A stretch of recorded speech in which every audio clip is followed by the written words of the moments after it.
45واں باب۔ یوسف اپنے بھائیوں کو بتاتا ہے کہ میں کون ہوں۔ تب یوسف ان کے آگے جو اس کے آس پاس کھڑے تھے اپنے کو ضبط نہ کر سکا اور چلا کر کہا، ہر ایک آدمی کو میرے پاس سے باہر کر دو۔ چنانچہ جب یوسف نے اپنے آپ کو اپنے بھائیوں پر ظاہر کیا، اس وقت اور کوئی اس کے ساتھ نہ تھا، اور وہ چلا چلا کر رونے لگا، اور مصریوں نے سنا،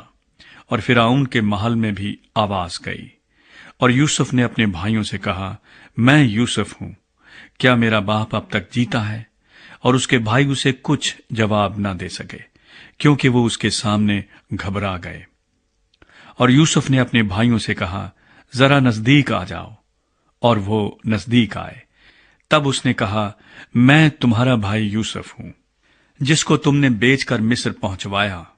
اور اس بات سے کہ تم نے مجھے بیچ کر یہاں پہنچوایا، نہ تو غمگین ہو اور نہ اپنے اپنے دل میں پریشان ہو، کیونکہ خدا نے جانوں کو بچانے کے لیے مجھے تم سے آگے بھیجا، اس لیے کہ اب 2 برس سے ملک میں کال ہے، اور ابھی 5 برس اور ایسے ہیں جن میں نہ تو ہل چلے گا اور نہ فصل کٹے گی، اور خدا نے مجھ کو تمہارے آگے بھیجا تاکہ تمہارا بقیہ زمین پر سلامت رکھے اور تم کو بڑی رہائی کے وسیلے سے زندہ رکھے۔ پس تم نے نہیں بلکہ خدا نے مجھے یہاں بھیجا، اور اس نے مجھے گویا فرعون کا باپ اور اس کے سارے گھر کا خداوند اور سارے ملک مصر کا حاکم بنایا۔ سو تم جلد میرے باپ کے پاس جا کر اس سے کہو، تیرا بیٹا یوسف یوں کہتا ہے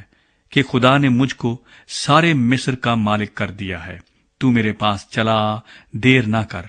تو جشن کے علاقے میں رہنا،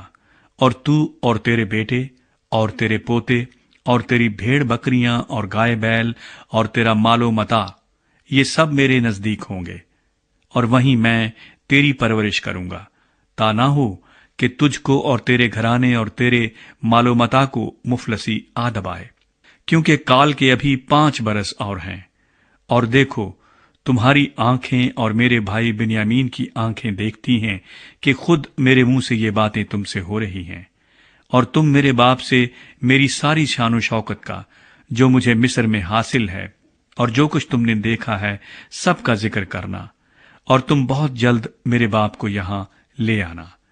اور وہ اپنے بھائی بنیامین کے گلے لگ کر رویا، اور بنیامین بھی اس کے گلے لگ کر رویا، اور اس نے سب بھائیوں کو چوما اور ان سے مل کر رویا۔ اس کے بعد اس کے بھائی اس سے باتیں کرنے لگے۔ اور فرعون کے محل میں اس بات کا ذکر ہوا کہ یوسف کے بھائی آئے ہیں، اور اس سے فرعون اور اس کے نوکر چاکر بہت خوش ہوئے۔ اور فرعون نے یوسف سے کہا کہ اپنے بھائیوں سے کہہ، تم یہ کام کرو کہ اپنے جانوروں کو لاد کر ملک کنعان کو چلے جاؤ، اور اپنے باپ کو اور اپنے اپنے گھرانے کو لے کر میرے پاس آ جاؤ،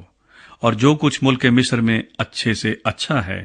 وہ میں تم کو دوں گا، اور تم اس ملک کی عمدہ عمدہ چیزیں کھانا۔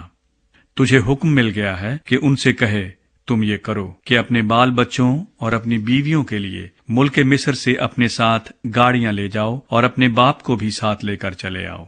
اور اپنے اسباب کا کچھ افسوس نہ کرنا، کیونکہ ملک مصر کی سب اچھی چیزیں تمہارے لیے ہیں۔ اور اسرائیل کے بیٹوں نے ایسا ہی کیا، اور یوسف نے فرعون کے حکم کے مطابق ان کو گاڑیاں دیں اور زاد راہ بھی دیا، اور اس نے ان میں سے ہر ایک کو 1 جوڑا کپڑا دیا، لیکن بنیامین کو چاندی کے 300 سکے اور 5 جوڑے کپڑے دیے۔ اور اپنے باپ کے لیے اس نے یہ چیزیں بھیجیں، یعنی 10 گدھے جو مصر کی اچھی چیزوں سے لدے ہوئے تھے، اور 10 گدھیاں جو اس کے باپ کے راستے کے لیے غلے اور روٹی اور زاد راہ سے لدی ہوئی تھیں۔ چنانچہ اس نے اپنے بھائیوں کو روانہ کیا، اور وہ چل پڑے، اور اس نے ان سے کہا، دیکھنا کہیں راستے میں تم جھگڑا نہ کرنا۔ اور وہ مصر سے روانہ ہوئے اور ملک کنعان میں اپنے باپ یعقوب کے پاس پہنچے، اور اس سے کہا، یوسف اب تک جیتا ہے، اور وہی سارے ملک مصر کا حاکم ہے۔ اور یعقوب کا دل دھک سے رہ گیا، کیونکہ اس نے ان کا یقین نہ کیا۔ تب انہوں نے اسے وہ سب باتیں جو یوسف نے ان سے کہی تھیں بتائیں، اور جب ان کے باپ یعقوب نے وہ گاڑیاں دیکھ لیں جو یوسف نے اس کے لانے کو بھیجی تھیں، تب اس کی جان میں جان آئی، اور اسرائیل کہنے لگا، یہ بس ہے کہ میرا بیٹا یوسف اب تک جیتا ہے، میں اپنے مرنے سے پیشتر جا کر اسے دیکھ تو لوں گا۔